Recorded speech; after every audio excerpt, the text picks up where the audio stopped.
Emiliana Morales, de Luzaga, Guadalajara, 54 años, ama de casa. Fernando Martínez, de Soria, 46 años, fontanero. Julia Durán, de Madrid, 53 años, modista.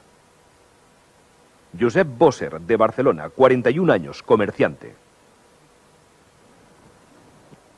Bien, señoras y señores miembros del jurado, juzgamos efectivamente la adivinación del futuro.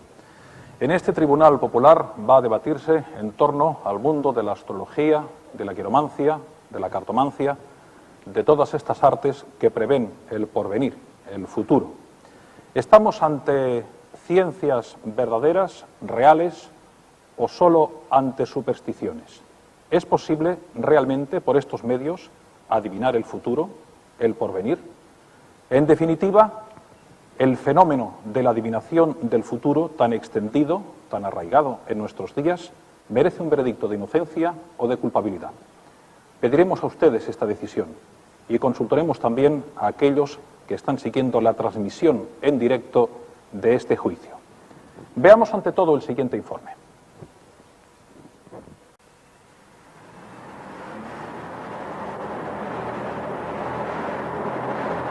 De la bóveda celeste nacen algunas de las preguntas más inquietantes para la humanidad. A lo largo de la historia, el hombre se ha interrogado acerca de sus orígenes y también, cómo no, sobre su destino. Al margen de la astronomía, ciencia que intenta estudiar y entender el universo, el ser humano, a través de la observación de las estrellas, ha intentado descifrar el enigma de su propia vida, de su existencia. Para ello, se han utilizado más de 100 mancias distintas, métodos de adivinación, aunque en la actualidad 3 de estas artes son las más utilizadas. Astrología, predicción del futuro a través de la posición de los astros. Cartomancia, adivinación mediante el uso de las cartas. Y quiromancia, lectura interpretada de las líneas de la mano. Son técnicas de fácil acceso, tanto para iniciados como para profanos. En cualquier periódico o revista podemos leer los horóscopos. Las echadoras de cartas y las quirománticas se anuncian por todas partes. Pero no crean ustedes que es un boom de ahora. Siempre han existido augures, pitonisos y adivinos. Ya los antiguos egipcios utilizaban las 78 cartas del libro de Tot, origen del actual tarot, para desvelar las fuentes del conocimiento y de la vida.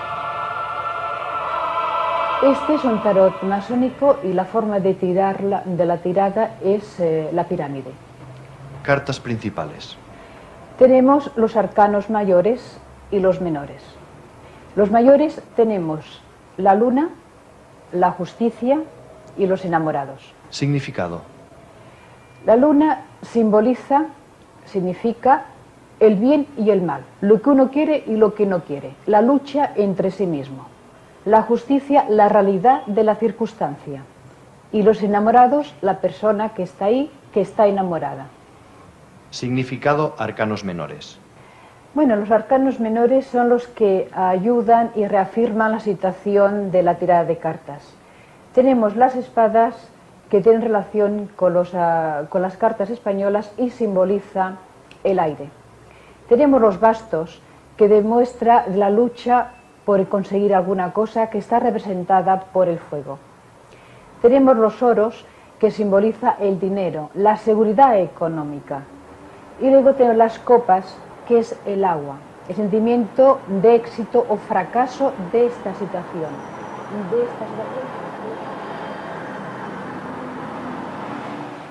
Tribunal Popular, por lo tanto, juzga hoy el fenómeno de la adivinación. Cuando son las 9:23 minutos, se abre la sesión. Tiene la palabra el Ministerio Fiscal, cuando quiera, señor Nart. Gracias, señor. Señoras y señores del jurado, en todos los juicios que hemos celebrado hasta ahora, el Vaticano, la economía sumergida, el machismo, siempre esta acusación ha partido de un supuesto, y era que alegó y que probó. Pero es que en esta ocasión el balón queda en el lugar de la defensa, porque él es el que tiene que probar y que alegar que la adivinación del futuro es algo más que una patraña. Por primera vez no vamos a intentar alegar ni probar nada. Nuestro mundo es lo que es porque pensamos de modo racional, porque progresamos, creamos, inventamos y dominamos la naturaleza. El mundo occidental que ha creado la civilización y los adelantos en los que vivimos es la consecuencia del ejercicio de la inteligencia. Es la conciencia con el fin de la ciencia. Y el señor Fernández Deu afirmará y deberá probar que el futuro existe en el presente, que el futuro se puede predecir, que el futuro ya está escrito en las cartas, en los planetas o en la palma de las manos. Sencillamente, señores, afirmar que el mañana ya está escrito significa negar la libertad, que somos unas marionetas de las estrellas, de las cartas o de las rayas de nuestras manos. Y mejor aún, todo ello que se pretenderá por parte de la defensa debe ser tomado, según dicen, como ciencia, como algo serio, cuando jamás se ha probado. No hay una sola universidad, un solo centro académico, un solo país del mundo que admita como una ciencia real la astrología. Y le estoy hablando de todos los países del mundo, que no la toman como nada serio. Y tenemos técnicas de predecir el futuro, desde técnicas, vamos a llamarlas a pie de obra, a otras más sofisticadas. Así se determina cuándo nos casaremos, cuándo viajaremos, si nos irán bien o nos irán mal los negocios. Y también se nos dirá, a través de una llamada astroeconomía, que es posible incluso predecir que la bolsa suba o que la bolsa baja. Ya hablaremos de eso. Y también se nos hablará a través de una cosa llamada el astro mundial, que sin rubor, la conjunción de Urano y Neptuno causaron acontecimientos tan variopintos como por ejemplo la guerra del opio entre Gran Bretaña y China, el manifiesto comunista de Carlos Marx o el descubrimiento del poder fertilizante del guano. El guano es el excremento de lo que hacen las gaviotas, excremento de gaviota. Pues bien, eso es la consecuencia de la conjunción de Urano y Neptuno. Y no se rían, aunque haya que hacer un esfuerzo para no reírse. Bajo el signo de Plutón se determinó, por ejemplo, el primer campeonato de fútbol del mundo, el que el señor Fleming descubriera la penicilina. ¿Quién se lo iba a decir el señor Fleming? O bien que Hitler escribiera Mi lucha. Y todo esto hay que leerlo sin que uno se carcajee. Señores, todo esto no es serio. Y todo esto que en modo alguno se ha podido probar es lo que tiene que probar el señor Fernández Deu, al que no le voy a dejar en el guano, sino que le voy a dejar en el uso de la palabra, para que seguramente les dé una brillante, profunda y científica documentación e disertación sobre la importante relación entre el guano peruano y el planeta Plutón. Y por ello pediré un veredicto de culpabilidad para la adivinación del futuro. Muy bien. Silencio, por favor. Con la venia, señor. Muchas gracias. Muy bien. Señor Fernández Deu, espero que su disertación sea tan breve como la del fiscal. Gracias. Sí, señoría. Señoras y señores del jurado, yo no voy a hacer esas cosas que dice, que presume el señor fiscal que voy a hacer. Ha demostrado, entre otras cosas, que no tiene la capacidad adivinatoria que yo le suponía, sinceramente. Dice que el futuro no puede adivinarse. Y eso lo dice así, sin despeinarse, sin pestañear. Lo dice cuando la humanidad lleva siglos precisamente pronosticando su futuro. Y cuando hay muchísima gente, hombres y mujeres, muchos de ellos ilustrísimos, que a lo largo de todos los siglos se han destacado precisamente por esa actividad. Ahí está el caso de Copérnico, ahí está el caso de Galileo, ahí está el caso de Kepler, que utilizaron, por ejemplo, la astrología como una herramienta de trabajo durante toda su vida. Bueno, puede que todos seamos unos ignorantes, excepción hecha del señor fiscal, naturalmente. Pero lo cierto es que hay que dejar bien claras algunas cosas. La primera de todas ellas, que el futuro no existe en la forma que nosotros lo concebimos. El futuro no es más que una proyección del pasado y del presente. Y se puede predecir y se puede adivinar. Hay dos formas de predecir el futuro. Una es la analítica, es la que, por ejemplo, utilizan los meteorólogos cuando proyectan datos del pasado y del presente para adivinar lo que va a suceder en el futuro. Esta misma tarde se nos decía que a las costas de Puerto Rico iba a llegar el huracán Hugo a las 6:45 minutos. Eso lo hacen utilizando datos anteriores y proyectándolos hacia el futuro. Lo hace también el gobierno cuando, antes de conocer los datos de las industrias que establecen la producción del país, dice que el próximo año el Producto Interior Bruto será de tal o cual dimensión. Y lo hacen los expertos en demoscopia, que dicen que en las próximas elecciones tendrá la mayoría absoluta este partido o ese otro, y aquel de más allá disminuirá o aumentará sus escaños. Esa es una forma de adivinar el futuro, en base a los datos anteriores. Y hay otra forma, que es la de la intuición, el presentimiento, la corazonada, aunque a mí me gusta más hablar de cerebrada, porque es el cerebro el que juega preferentemente en todo ese concierto. La ciencia lo denomina análisis instintivo, aunque no se ha podido explicar, eso es cierto, por qué razones se produce. Pero lo cierto sí es que tiene lugar. La ciencia no conoce todavía todas las posibilidades del cerebro, y una de las que desconoce es justamente la intuición. ¿Cuáles son los datos que nos llevan a intuir? ¿Cuál es el mecanismo que se opera en nuestro cerebro para determinar cosas que después el futuro se encarga de demostrar? Pues señores, yo no lo sé, y la ciencia no lo demuestra, pero lo cierto es que existen. Y hay personas que tienen la facultad de predecir el futuro. Existen esas personas, y son los que llamamos videntes. Y videntes los hay de todo tipo, auténticos y estrafalarios, gentes que embaucan y que engañan a los demás, como en todas las profesiones. Y esos procedimientos que utilizan, la bola de cristal, las cartas, las tripas de un pollo abiertas, lo que sea, no es el instrumento de predicción del futuro. Eso a ellos les sirve para concentrarse. Y desde esa concentración proyectan su mente de tal forma que les sea posible adivinar lo que va a suceder. Y unas veces aciertan y otras veces se equivocan, como en todas partes. Los meteorólogos también se equivocan y nadie les niega su condición de científicos. Termina ya, Yo me pregunto, señores, sí señoría, si tan difícil es aceptar que el hombre es capaz de, en un determinado momento, conocer lo que va a suceder en el futuro. Si es tan difícil aceptar que no sabemos exactamente todo lo que sucede ni en nuestro cerebro ni en el universo. Si tan difícil resulta admitir que nos quedan todavía muchísimas cosas por conocer. Yo, desde esa perspectiva, desde esa postura, señoras y señores miembros del jurado, tendré, al término de esta vista, el honor de solicitar de ustedes un veredicto de inocencia para la adivinación del futuro. Eso es todo de momento. Muchas gracias. Muy bien. Silencio, por favor. Señor Nar, ¿puede presentarnos ya su primera prueba documental? Sí, señor. Yo quiero que vean lo que ocurre cuando un mismo individuo, busca desesperadamente saber lo que le depara el destino. Y se va a encontrar con tantos vaticinios como adivinos. Aunque hay personas que son capaces de ver lo que pasa a través de la ropa, fundamentalmente el grosor de la cartera y el volumen de la cartera de la persona a la que van a sacarle el dinero a través de adivinaciones ficticias.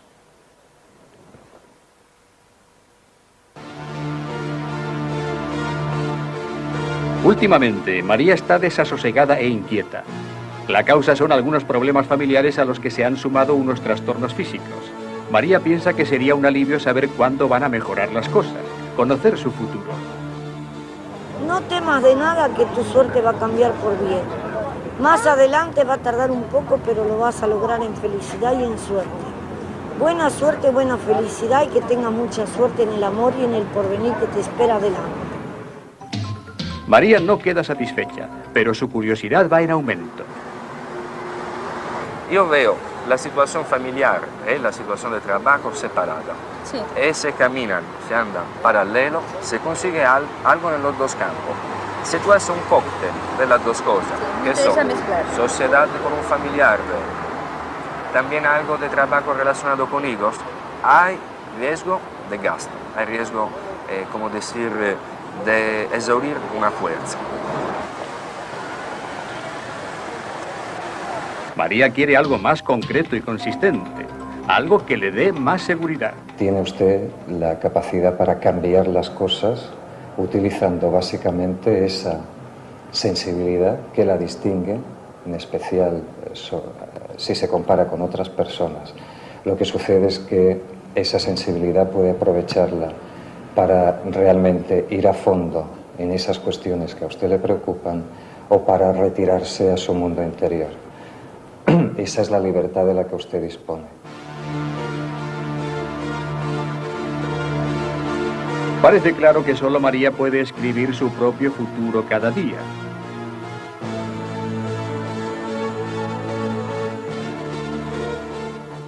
Muy bien.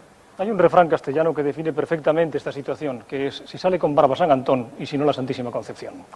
Muy bien, el jurado tendrá en cuenta esta prueba documental de la acusación y ahora el defensor llamará a declarar a su primer testigo. Señor Fernández. Antes, si me lo permite, señoría, ¿Sí? yo quisiera decir dos cosas muy brevemente. Primero, que no estamos juzgando aquí a los videntes, estamos juzgando el fenómeno de la adivinación.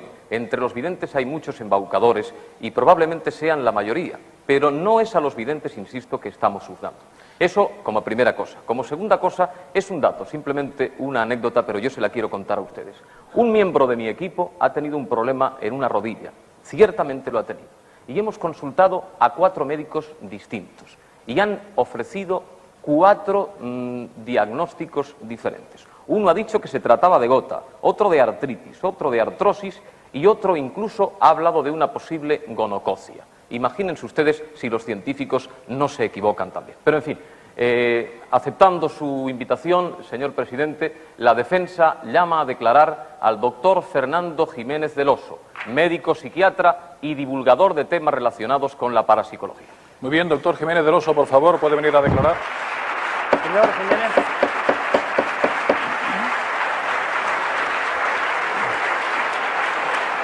Levante la mano derecha. ¿Promete decir la verdad, toda la verdad y nada más que la verdad? Lo prometo. Siéntese, doctor. Adelante. Doctor Jiménez del Oso, ¿le consta a usted que algún vidente haya acertado de forma palmaria alguna vez? Rotundamente sí. Me consta no a través de una ocasión, sino de muchas ocasiones. Con solo que se hubiese producido en una oportunidad ya estaríamos ante un fenómeno perfectamente demostrable, aunque no lo fuese científicamente demostrable. Usted con su trabajo tiene contacto con muchísimas personas que tienen relación con ese tema. ¿Son todos unos impostores o realmente hay gente que desarrolla un trabajo serio en esa actividad? Bueno, hay impostores y creo que el fiscal lo ha expuesto claramente y estoy de acuerdo con él. Hay un gran porcentaje de supuestos videntes que no lo son, pero hay un grupo más limitado de videntes que sí lo son, que tienen esa capacidad, pero que obviamente no la controlan, no funciona siempre que ellos quieren. E incluso un buen vidente tiene un porcentaje de aciertos que será tan alto como alta sea su capacidad, pero que nunca será el 100%. Los buenos videntes también tienen fallos, pero yo corroboro lo que usted decía, y un solo acierto en el que por supuesto haya que descartar que sea una respuesta global, genérica, que valga para todo el mundo, o algo que sea atribuible a la casualidad, un solo caso en el que se produzca el fenómeno de evidencia ya cuestiona muchas cosas y plantea muchos problemas. Y bueno, a lo largo de mi experiencia de estos años puedo asegurar, dentro de mi experiencia y sin querer convencer a nadie, de que sí, de que la evidencia existe. Doctor Jiménez del Oso, usted es médico psiquiatra. ¿Sabemos todo lo que se debe saber o todo lo que se podría saber de nuestro cerebro? Por supuesto que no. Sabemos un poco, mucho más que hace unas décadas y mucho más que hace unos siglos. Pero sabemos muy poco aún. La fisiología cerebral es algo que se está abriendo unos horizontes, impensables hace tan solo 30 o 40 años. Lo que sucede, se hablaba de investigar estos temas por las universidades o no. Si los psiquiatras estamos debatiendo cuestiones tan importantes como la etiopatogenia de muchas enfermedades psíquicas, es lógico que el presupuesto de una universidad se destine a esos fines y no a investigar la evidencia, que no es que no sea importante, pero por supuesto es mucho menos urgente. Doctor Jiménez del Oso, puede llamar la atención, seguramente la llama, el hecho de que muchos videntes utilicen, pues ya lo sabe usted, las tripas de un pollo, una bola de cristal, las cartas, en fin, lo que sea, para pronosticar el futuro. ¿Eso realmente les sirve a ellos para esto o es un punto de referencia y de concentración para conseguirlo? Ese es un tema que puede dar de sí para una larga respuesta y no hay tiempo. Hay técnicas como la astrología o como la quiromancia que se pueden aprender y en las que participa lo personal en menor medida, pero hay otras, como la bola de cristal o como contemplar las entrañas de un animal, que es algo aparentemente absurdo. Eso le sirve al vidente, al que posee una capacidad de ese tipo, para poner en marcha esos mecanismos, porque él no controla, él necesita una especie de pretexto para que su inconsciente manifieste esa capacidad. Ponerse en marcha. Sí, y eso lo consigue con un objeto, con otro depende del ambiente cultural. Lo puede conseguir un chamán tirando unos huesecillos al suelo, lo puede conseguir un vidente de una ciudad a través de la bola de cristal. Doctor Jiménez del Oso, ¿cuándo la ciencia... pregunta, por favor. Sí, señoría. ¿Cuándo la ciencia va a admitir todo eso? Lo que pasa es que la ciencia no entra en esos temas, no es que los niegue, no es que los discuta, simplemente no. Si alguien establece una comparación entre la astrología y la astronomía, el astrónomo dirá con razón que no tiene nada que ver. Partimos de unos principios causalistas, el tratar de establecer una relación causa-efecto en que Marte o Plutón esté en determinado lugar del espacio y que eso tenga que ver con nuestros sentimientos o nuestras acciones, lógicamente, desde un punto de vista causal, eso es un disparate. Pero probablemente la astrología funcione con otros conceptos y eso lo interprete como puntos de referencia, no estableciendo una relación de causa-efecto. Todo eso requiere un análisis profundo que nunca se ha hecho. Y yo creo que bueno, la misión mía, si es que tengo alguna, o la de los que divulgamos estos temas, es llamar la atención sobre su realidad y pedir que esa investigación se realice antes de emitir un juicio, como al parecer aquí se está haciendo o se plantea. Muchísimas gracias, doctor. Muy bien. Eso es ¿El todo. fiscal le quiere hacer alguna pregunta al testigo de la defensa? Sí, señor. Adelante. Señor Jiménez del Oso, usted dice que los videntes aciertan. ¿Cuántos videntes se equivocan? Todos. Perfectamente. Ya decía antes que incluso los buenos videntes aciertan en un alto porcentaje. Sería difícil establecer hasta dónde llegan, pero también los buenos videntes se equivocan y con frecuencia. Bueno, es que hay una cosa que se llama el índice de probabilidades. Por ejemplo, imagínese usted una situación que pueda crear 3 situaciones. Usted dice una cosa, yo digo otra, y el señor Fernández Deu dice otra, y posiblemente uno de nosotros 3 seamos unos perfectos profetizadores. Totalmente de acuerdo. Y además se han hecho experiencias en ese sentido y bien hechas. Por ejemplo, es frecuente que en las emisoras de radio, en otros medios de comunicación, haya videntes o supuestos videntes que de una manera espontánea respondan a los oyentes y de una manera muy rápida den respuesta y aparentemente estén acertando algo. Son respuestas de tipo global, genéricas, que le vendrían bien a casi todo el mundo. No, cuando yo hablo de la evidencia estoy hablando de la evidencia, estoy descartando esas posibilidades normales. La gente piensa que los que consultan con los videntes son crédulos o ingenuos, y en un porcentaje grande probablemente lo son. Pero la experiencia que yo tengo y los trucos o las pruebas que yo he hecho, porque yo soy tan escéptico como usted, era recurriendo precisamente a personas que a su vez no habían tenido nunca contacto con los videntes y que eran igualmente escépticos. Y debidamente aleccionados, bueno, han acudido a esas consultas de aquellos videntes que yo estaba queriendo someter a estudio. Y las respuestas, pues le asombrarían a usted como les asombraron a ellos mismos. Pero esto no funciona en función del índice de probabilidades. A un chaparrón inmenso de vaticinios, alguno será cierto. No, porque un vidente, por ejemplo, un quirómano puede estar 1 hora, hora y media con su cliente proporcionando una información. A uno de mis compañeros, a una psicóloga que colabora conmigo, ella se prestó a esa experiencia, me dijo, me ha dado tal volumen de información que yo no habría podido conseguir con una batería completa de Con la test. quiromancia. ¿Usted cree, como médico que es, que la longitud de la vida de un hombre, de una persona, dependa de la longitud física de esta raya de la mano? A mí todo eso me parece absurdo. Ya somos 2. Lo que pasa es que los hechos son los hechos. Y yo me enfrento con ellos, los asumo y aunque me angustien, me produzcan inquietud como persona formada en un ambiente racional y como universitario. ¿Se ha encontrado usted con personas que viven largo tiempo y que todas tengan esta longitud de la mano extensa? Los quirómanos, al menos algunos de los que yo conozco, son capaces de medir y de decir con precisión en qué año se va a producir. Nunca se lo dicen a sus clientes, porque los buenos videntes, además de serlo, tienen una actitud discreta a ese nivel y no tratan de angustiar, no quieren crear inquietud a sus clientes, como es lógico, y porque además ninguno de ellos, si es una persona consciente, está absolutamente seguro de su capacidad, y ante el menor riesgo de equivocarse no va a crear esa angustia en su cliente. Pero conozco, le insisto, muchos casos, llevo bastantes años, investigando, siguiendo de cerca a muchos videntes, y siguiendo su trabajo y bueno, tratando de establecer hasta qué punto, hasta dónde llega su calidad como videntes, y con mucha frecuencia no he contemplado hechos cuya explicación requeriría, bueno, pues desmontar todos los conocimientos que usted y yo como universitarios tenemos. Terminó su tiempo ya. Una única pregunta, señor. Sí. ¿Qué piensa usted del señor Rafael Lafuente como futurólogo? ¿Le parece un futurólogo serio?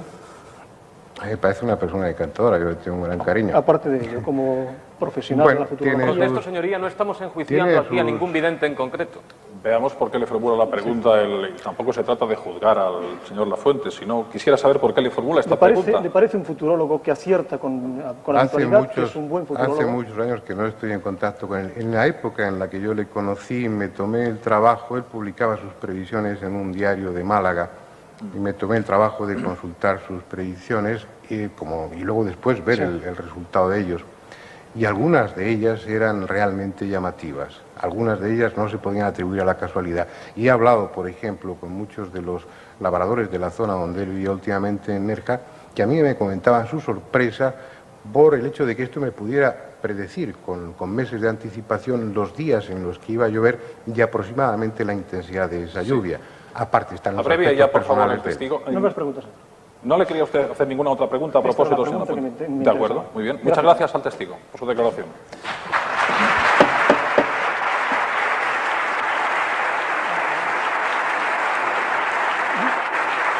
Silencio, por favor. La vista se suspende durante 4 minutos. Son las 9:49, se reanuda la sesión. Señor Nart, por favor.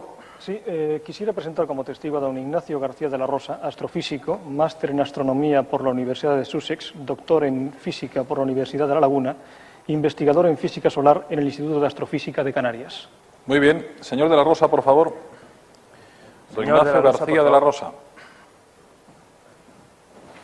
Levante la mano derecha. Promete decir la verdad, toda la verdad y nada más que la verdad. Siéntese. Adelante, señor fiscal. Dispone de 4 minutos para su interrogatorio. Gracias, señor. ¿Qué tiene más influencia en el nacimiento de una persona? ¿La conjunción astral o otros elementos físicos que influyen en el nacimiento? Desde luego que el médico que está al lado del niño que está naciendo, la propia madre o incluso, pues, no sé, cualquier cosa que esté alrededor tiene mucha más influencia que cualquier planeta. Como, haciendo los números se puede comprobar, ¿no? ¿Qué tipos de influencias tienen los planetas sobre lo que existe en la Tierra? Las plantas, las piedras, las mareas, las personas. El único planeta, bueno, casi la Luna tiene una influencia en las mareas, está claro, todo el mundo la conoce. El Sol también tiene influencia porque es un objeto muy grande, pero el resto de los planetas prácticamente, si medimos la influencia, yo digo que la influencia de Marte puede ser menor que la de este micrófono, por ejemplo, que está al lado mío. Me deja usted sorprendido, porque entonces resulta que, según mis datos, Plutón es un planeta ideológico, Urano es un planeta artístico y Neptuno un planeta revolucionario. ¿Qué me cuenta usted de eso? Bien, eso se remonta a cuando los griegos le asignaron a cada planeta el nombre de un dios, entonces las características de ese dios se le traspasaban al planeta, pero por ejemplo yo preguntaría, ¿y la Tierra qué planeta es revolucionario? ¿Cómo es? Pues no sé, cada planeta se le puede poner un nombre. Efectivamente. La astrología actual y la fijación cronológica de los periodos tiene algo que ver con la situación real de las estrellas. Bien, quiero decir, Virgo, sí, Neptuno, Piscis, ¿tiene algo que ver en el tiempo en el cual están determinados sobre la situación real en el cielo? Hay un problema y es que yo creo que la astrología es una especie de reliquia arqueológica de cómo pensaba el hombre hace 2000 años. En ese sentido es interesante, es una reliquia viviente.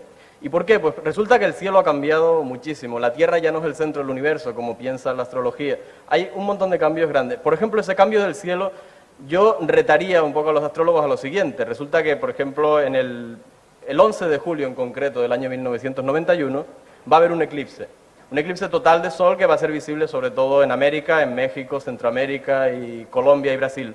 Pues bien, según los astrólogos, el 11 de julio el Sol debe estar pasando por delante de la constelación de Cáncer. Toda persona que nazca ese día sabe que es de signo Cáncer. Pues yo retaría a cualquier astrólogo a que me traiga una fotografía tomada en ese momento, puesto que en ese momento está el Sol en el cielo, tapado por supuesto, y vemos las estrellas. Si me trae esa fotografía, yo me convierto a la astrología. ¿Por qué? Porque resulta que la ciencia sabe que el Sol en ese momento va a estar en Géminis. Porque el cielo ha cambiado. Desde cuando se inventó la astrología hace 2000 años, ya no es el mismo que ahora. Óigame, las constelaciones de estrellas como Leo, Virgo, Géminis, Piscis, que están reflejadas en este precioso dibujo, ¿tiene algo que ver con que las estrellas formen científicamente unas unidades estelares? Las constelaciones me refiero. Ya, eso es otro recuerdo de la astrología antigua, de que se pensaba que todas las estrellas estaban en una esfera, es decir, a la misma distancia. En 2000 años el hombre ha aprendido a medir las distancias a las estrellas. Entonces las estrellas que forman pues, la Osa Mayor o Leo o cualquiera, no son objetos que tengan nada que ver entre sí, están de hecho a distancias muy diferentes. Es decir, nosotros cuando lo miramos hacia el cielo lo vemos como si estuvieran proyectados en una esfera y tiene una forma que a los griegos con una gran imaginación les sugería animales, o objetos o personas o algo. Pero en este momento sabemos que las distancias entre ellas son inmensas y no tienen nada que ver entre sí las estrellas de la constelación de Leo. ¿Le merece a usted algún Una respeto? última pregunta, señor Nart. Dos preguntas brevemente. ¿Le merece a usted algún respeto científico la astrología? No, y por una sencilla razón, y es porque la ciencia tiene un método riguroso, la ciencia es muy desconfiada y cualquier cosa necesita, desde luego, una prueba extraordinaria. Entonces, para creer en algo tan extraordinario como es la astrología, que revolucionaría, ya digo, completamente toda la ciencia, se requiere una prueba igualmente extraordinaria. No basta que un señor venga a decir que hubo una casualidad una vez en que se cumplió una adivinación. Y la última pregunta, ¿cuál fue la incidencia de Plutón en el descubrimiento del guano, o sea, del excremento de gaviota en el Perú? Mire, eso a mí suena bastante arreglado, simplemente por la razón de que Plutón se vino a descubrir después del guano. Entonces, nadie en el momento en que se descubrió el guano podía imaginarse que existía el planeta Plutón. Eso es algo que se ha hecho a posteriori. Hay una persona que puede coger una enciclopedia y decir, vamos a ver, el año de 1874, por ejemplo, estaba Plutón junto con Neptuno, estaba alineado o lo que fuera. Entonces, coge una enciclopedia y dice, a ver lo que pasó aquel año. Pues se descubrió el guano o hubo una guerra entre no sé quién. Efectivamente, realmente muy poco serio. Muchas gracias. Es su turno, señor Fernández Deu. Gracias, señoría. Silencio, por favor. Señor García, usted es un científico, usted es un astrónomo y además me consta que de un gran prestigio. ¿Usted sabe todo lo que hay que saber? En absoluto. Quiere decir que le quedan muchas cosas por conocer Si no, estaría en todavía. paro, creo yo, porque si se sabe todo... Lo cual... Silencio. Lo cual quiere decir que conforme se avanza en el estudio, cada día se aprenden nuevas cosas. Y quiere decir también que lo que la ciencia admite como cierto hoy, probablemente hace 50 o 100 años que no lo admitía. Totalmente cierto. Eso es verdad. Y también es verdad, insisto, que a lo mejor dentro de unos años, cosas que hoy no nos explicamos podrán ser demostradas científicamente. ¿Sí o no? Sí, sí, totalmente cierto. ¿Usted sabe quién fue Galileo Galilei, señor García? Sí, sí. ¿Quién Un fue gran Galileo? astrónomo. Un gran astrónomo. Fue el primero que precisamente cogió el telescopio para mirar el cielo. Antes todo se lucubraba, él cogió el telescopio y descubrió muchísimas cosas y por eso pues casi lo queman, porque se contradecía con lo que pensaba la imaginación popular. Casi lo queman, lo condenaron en la Inquisición porque decía que la Tierra se movía y giraba alrededor del Sol, ¿no es eso? Y Sí, estuvieron a punto de quemarlo por eso. Y la Tierra seguía moviéndose. Sí, sí, Se eso- sigue eso dijo moviendo. él. Ahora ya lo han demostrado, ahora la ciencia ya lo ha admitido, pero entonces la ciencia no lo admitía. No era la ciencia al contrario, la ciencia tiene un método positivo, es decir, la ciencia no acepta cualquier cosa porque ¿Por lo qué diga una condenaron persona. a Galileo entonces? Bueno, yo creo que fue la Iglesia, si no me equivoco. La Iglesia, naturalmente, en base a los conocimientos adoptados y admitidos en aquellos momentos. Bueno, esos conocimientos se remontaban a Ptolomeo, que era del Claro, siglo II claro, después de Cristo, claro. Señor García, para que un científico pueda reafirmarse en una teoría, no es cierto que debe estudiarla en profundidad. Claro. ¿Usted cuánto tiempo ha dedicado a estudiar astrología? Yo no he dedicado tiempo porque tengo otras cosas que hacer. Entonces, ¿cómo Pero- puede usted no, no, no, desacreditar perdón. la astrología de ese modo? No, porque hay gente que se ha dedicado a estudiarla. Y yo invitaría incluso a la propia gente que está aquí, porque es que creo que es algo que está al alcance de todo el mundo, estudiar la certeza o no certeza de eso. Es decir, yo puedo engañar a la gente con su buena fe y decirle que como yo soy astrónomo, pues he estudiado que va a haber una conjunción entre la galaxia M30, Ya, eso ya lo M31 y dijiste NGC 40. Y eso va a hacer que los Géminis vayan a tener buena suerte en los próximos meses. Un colega suyo, el engañar a la astrónomo gente. William Herschel, en el año 1801, presentó en Londres un trabajo científico sobre la influencia de las manchas solares con el crecimiento, o en el crecimiento del trigo más exactamente. Usted ha hablado anteriormente también de los efectos de la Luna y del Sol en las mareas. ¿Por qué se produce eso? Pues porque el Sol, al producir actividad, lanza partículas que llegan a la Tierra. Esas partículas se conocen. Y eso influye en el clima de la Tierra.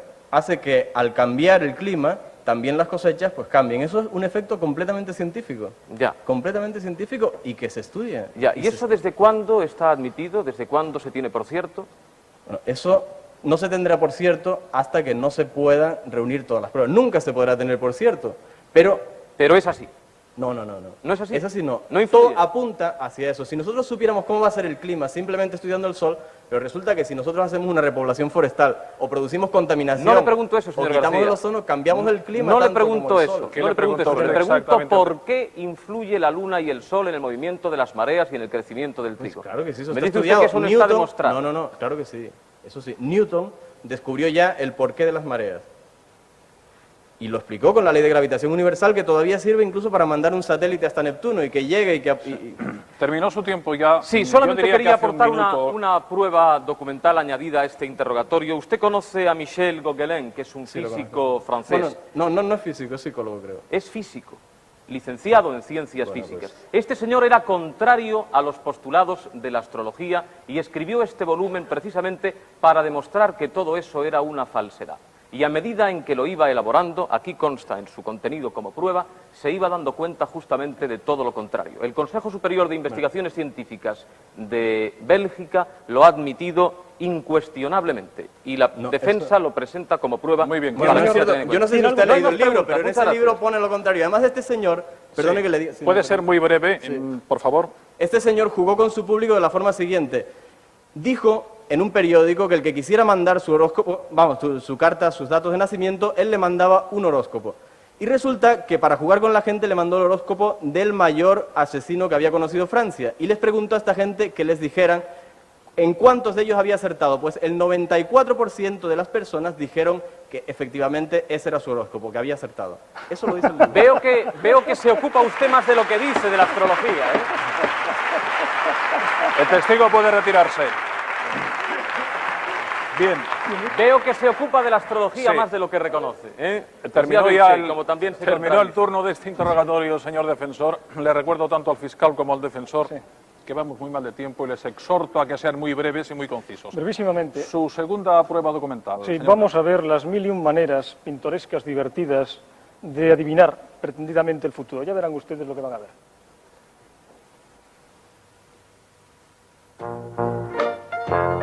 Algunos ven el futuro por la posición de varios alfileres, uno con cabeza negra, o por las de unas agujas de coser tiradas en un plato con agua. O bien sacando cartas de un montón de harina e incluso una habichuela extraída de un roscón. Es un mal presagio volcar un salero o pasarlo a otra persona sin tocar madera. Algunos intentan pronosticar con una tirada de huesos de carnero. Una araña ayuda a escoger un número de lotería. Otros hacen predicciones a partir de las vísceras de animales sacrificados. La rotura de un espejo es una señal, un augurio. La forma de clavarse un hacha en un madero también se utiliza como un augurio. Muy bien, quedan incorporadas también estas imágenes que ha presentado la acusación. Y ahora el defensor nos puede llamar a declarar a su segundo testigo. Sí, pero quisiera insistir en que no estamos juzgando a los adivinos, estamos juzgando el fenómeno de la adivinación del futuro. Y queda claro la impostura de muchos que lo practican. Y queda claro también que ese tipo de procedimientos, quienes los usan en el supuesto de que los usen convenientemente y de una forma seria, lo hacen simplemente para su concentración y la proyección de su mente de tal forma que el futuro pueda descubrirse o pueda predecirse. Su segundo Pero, testigo, señor efectivamente, defensor. señoría, la defensa llama a declarar al profesor Luis Mataix, abogado, psicólogo y empresario. Muy bien. Señor Mataix, por favor. Señor Mataix, tomará por favor. juramento. Levante la mano derecha. ¿Promete decir la verdad, toda la verdad y nada más que la verdad? Siéntese. Le agradecería al testigo que fuese breve en sus respuestas y muy conciso. Conviene que sea el defensor en las Siéntese, preguntas. señor Adelante. Mataix, siéntese. Yo quisiera que me dijera usted, bueno, usted es un universitario, usted es abogado, es